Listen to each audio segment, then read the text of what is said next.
नमस्कार दोस्तों, स्वागत है आप सभी का टीचनेट स्टडी विद अस में। आज की इस वीडियो में हम बात करेंगे गद्य विधा रेखा चित्र के बारे में। इस वीडियो को UGC net JRF set slate TGT PGT आदि के सिलेबस को ध्यान रखते हुए बनाया गया है। अगर आपने अभी तक हमारे चैनल को सब्सक्राइब नहीं किया है तो जल्दी से टीचनेट स्टडी विद अस को सब्सक्राइब कर दीजिए और हाँ, बेल आइकन को प्रेस करना मत भूलिएगा। इससे आपको आने वाली सभी वीडियोस की जानकारी मिलती रहेगी। और जिन लोगों ने हमारे चैनल को सब्सक्राइब किया है उन्हें बहुत बहुत धन्यवाद। चलिए आगे बढ़ते हैं। अंग्रेजी में स्केच शब्द का हिंदी पर्याय रेखाचित्र है। रेखाचित्र किसी व्यक्ति, वस्तु, घटना या भाव का कम से कम शब्दों में मर्मस्पर्शी, भावपूर्ण एवं सजीव अंकन है। रेखाचित्र का उद्भव शताब्दी के तीसरे दशक से प्रारंभ हुआ। डॉक्टर हरवंश लाल शर्मा ने पंडित पद्म सिंह शर्मा को संस्मरण व रेखाचित्र दोनों का जनक माना है। पद्म सिंह शर्मा कृत पद्म पराग हिंदी का प्रथम रेखाचित्र संग्रह है। इसमें संस्मरणात्मक निबंधों तथा रेखाचित्रों का संकलन है। अमरनाथ के शब्दों में कहानी और निबंध के बीच झूलती रेखाचित्र सर्वथा एक नई विधा है। इसकी सफलता शब्दों और वाक्यों के कुशल संगुफन पर निर्भर करती है। स्केच की तरह रेखाचित्र में भी कम से कम शब्दों में कलात्मक ढंग से किसी वस्तु, व्यक्ति या दृश्य का अंकन किया जाता है। इसमें साधन शब्द होते हैं, रेखाएं नहीं, इसलिए इसे शब्द चित्र भी कहते हैं। डॉक्टर पद्म सिंह शर्मा के अनुसार प्रायः प्रत्येक संस्मरण लेखक रेखाचित्र लेखक भी हैं और प्रत्येक रेखाचित्र लेखक संस्मरण लेखक भी हैं। माटी की मूर्तें रामवृक्ष बेनीपुरी। माटी की मूर्तें में संकलित सभी रेखाचित्र रामवृक्ष बेनीपुरी ने हजारीबाग सेंट्रल जेल में रहते हुए लिखा है। माटी की मूर्तें वर्ष 1946 में प्रकाशित हुई। इन रेखाचित्रों के माध्यम से हर व्यक्ति के जीवन एवं चरित्र के श्वेत श्याम पक्षों को दिखलाते हुए मानवीय एवं नैतिक पक्षों को अधिक उभारा गया है। रेखाचित्रों में लेखक ने बचपन की स्मृतियों को महत्व दिया है और जवानी एवं आगे के जीवन के साथ उसकी तुलना की है। इस संग्रह में बेनीपुरी ने समाज के उपेक्षित पात्रों को गढ़कर नायक का दर्जा दिया है। मुख्य पात्र है रजिया, बलदेव सिंह, सरजू भैया, मगर, रूपा की आजी, देव, बाल गोविंद भगत, भैजी, परमेश्वर, बैजू मामा, सुभान खान, बुधिया।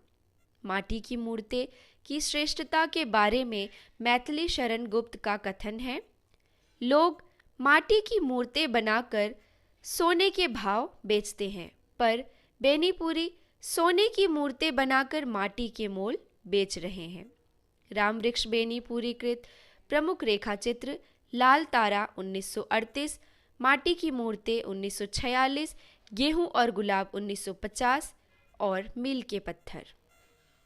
ठकुरी बाबा महादेवी वर्मा। ठकुरी बाबा स्मृति की रेखाएं 1943 में संकलित है।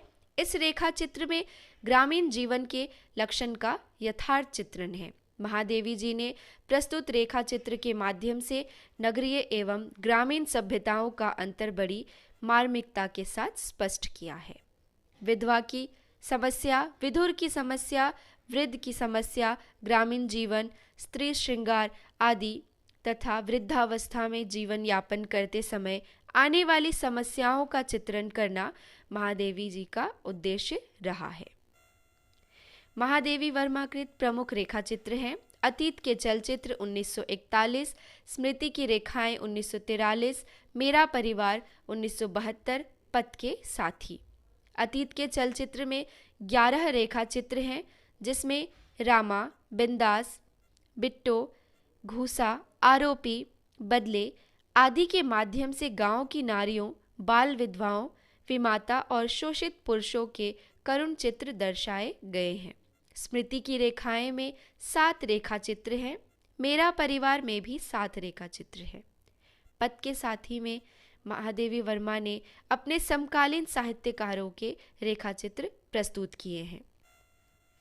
प्रमुख रेखाचित्र हैं अतीत के चलचित्र, स्मृति की रेखाएं, मेरा परिवार, महादेवी वर्मा। रेखाचित्र, मिट्टी के पुतले, पुरानी स्मृतियों के नए स्केच, रचयिता हैं प्रकाश चंद्र गुप्त। माटी की मूर्तें, गेहूं और गुलाब, लाल तारा, मील के पत्थर, रामवृक्ष, बेनीपुरी। रेखाचित्र, सेतु बंद, बनारसी दास चतुर्वेदी। माटी हो गई सोना, दीप जले, शंख बजे, कन्हैया लाल मिश्र प्रभाकर। रेखा और रंग, विनय मोहन शर्मा। रेखाचित्र, प्रेम नारायण टंडन। चेतना के बिंब, डॉक्टर नगेंद्र। चेहरे जाने पहचाने, सेठ गोविंद दास। रेखाएं बोल उठी, देवेंद्र सत्यार्थी। हम हशमत, कृष्णा सोबती। आदमी से आदमी तक, भीमसेन त्यागी। अमिट रेखाएं, सत्यवती मलिक।